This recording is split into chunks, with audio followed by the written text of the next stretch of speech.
Rees and Steve, we're now have made a lot of progress in the last couple of weeks. We've got grass on the ground now on hole 1 completely and about half of hole 9 so far. So talk to us about kind of the progression here. We've reached sort of what we consider to be kind of a finished hole now. Now it's about grow in. And talk about some of the features that we're looking at here on hole 1. The members are really excited and they've all been over here to take a look. So talk to us about hole 1. Well, I'm on hole 1 now, El Caballero, and you can see that we've grassed this fairway. It's been sodded by West Coast turf. We have Santa Ana Bermuda grass, which is very drought tolerant. We have Bandera in the rough. While we were doing the construction, it's kind of hard for the members to see exactly what we're accomplishing while it's in the dirt because it really isn't that well defined. Now the liners in the bunkers are filled with sand, and you can see we're building the old style classic bunkers. This is an old style classic hole because it has an elevated green that was naturally there. My father found that when he routed the course in the 60s. And the fairway bunker is tilted uphill. You'll be able to extricate the ball out of the bunker fairly easily. There's another second bunker, which is new, that we added just to keep your shots honest on the second shot and really make it more strategic. And then of course the green is elevated, 2-tiered, and quite a challenge to get on the proper level. The members are also going to find that pretty much all these holes play wider. Number one, we've cleared out a lot of extraneous things along the edges, so the turf goes farther up the sides. Everything ties in much better. The access into the bunkers, up onto the green has been improved, and I think what they'll see is the original hole, but a brand new version. Rees, talk to us a little bit on the green. This was historically always a green. When you either kind of chipped it off the green, or you putted it a little too hard coming down the hill, or your shot didn't quite get up there from your fairway shot, it would come and roll all the way down the fairway. I mean, you'd have to go back to the cart and get a wedge to play your next shot. Talk to us about how we changed that a little bit here and what Steve Crotty did with the shaping and that shelf that's been created to kind of help with that. Well, I think what you're going to see here at El Cab is that we've had a lot of attention to detail. As Phil just mentioned, this used to be a very difficult green if you missed it on the front. It does have a false front, so the ball will roll off. But now we have a pocket in front of that to hold the ball from going way down the slope, so you won't be over penalized. And I think that's the theory that Steve Weiser and I have on all these holes. We want you to be rewarded for the shot hit correctly and not over penalized for the shot you missed. We're gonna have some chipping areas around the greens, but there still will be rough around them so that it will contain the shot from getting too far away from the surface when you miss it. So this is a good example of what you'll see on the other 17 holes. Every hole here really fits the land very well, and I think this really epitomizes that. We're at the 9th hole at El Cab. This is a great finishing hole for the front 9. The 18th is a great finishing hole for the back 9. You can see that the grass has been sodded.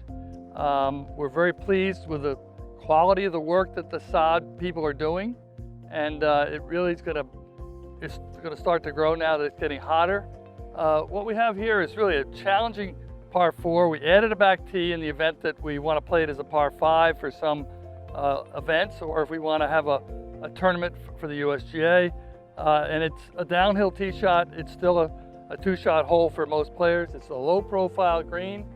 We have sweeps in the back that really help you hold the shot for the longer club. And it's really easy to access on the ground. And if you have a shot to the left-hand side, it will feed there. So a lot of the detail has been put into this hole, even though it is a very long par 4. Steve, talk to us a little bit about the landscaping that we're seeing. We have some areas around the lake and a little bit on the right-hand side corner of the back right at 9 here that are going to get a new and kind of different landscape. Talk to us about a little what we're doing around the property, how that all kind of fits in together. So the sod is down here on the 9th hole. The hole is not complete because we're still going to put in the landscape that goes through the entire golf course.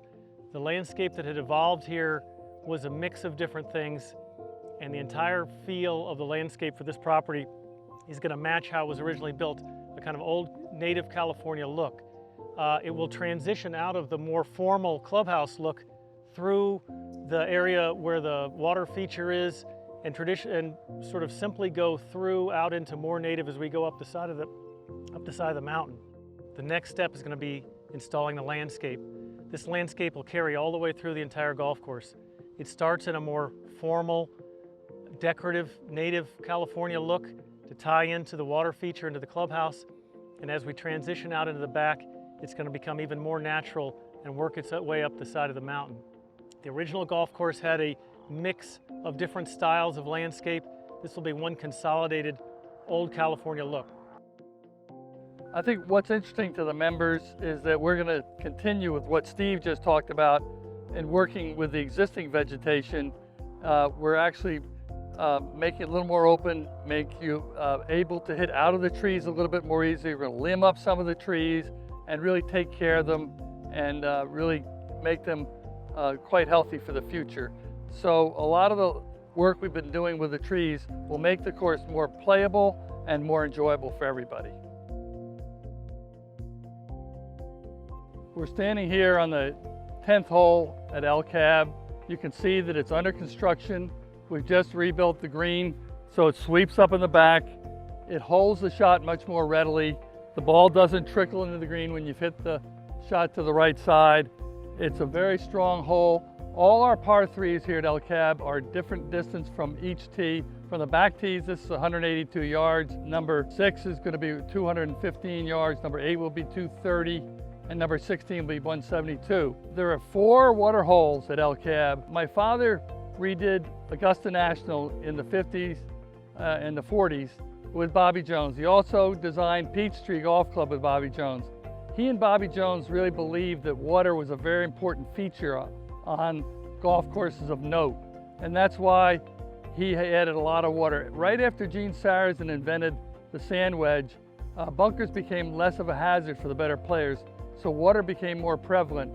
So since my father used Augusta National as his model, that's why you'll see 4 holes here very effectively use water as a challenge, as a shot option, and just for everybody to enjoy the view and scenery of the golf course. I think what the members will notice first on the 10th hole at El Cab is it feels like a much wider hole. Part of that has to do with expanding the tree line, but also the grade that ties into the left side of the green. The entire approach has been laid back in a way that lets you run your ball up the left side. It transitions into the front of the green in a more natural way. There's a ridge that carries all the way down the left side into the front left of the green. The green is also, as Rees mentioned, properly receptive to the shot. It has the similar sections it had before, but though they hold the ball, you can actually play to the location that you're intending to. The bunker's been reconsolidated so it actually matches the left side of the green, and the back right of the green and the entire right side tie in a seamless way into the wall on the edge of the pond.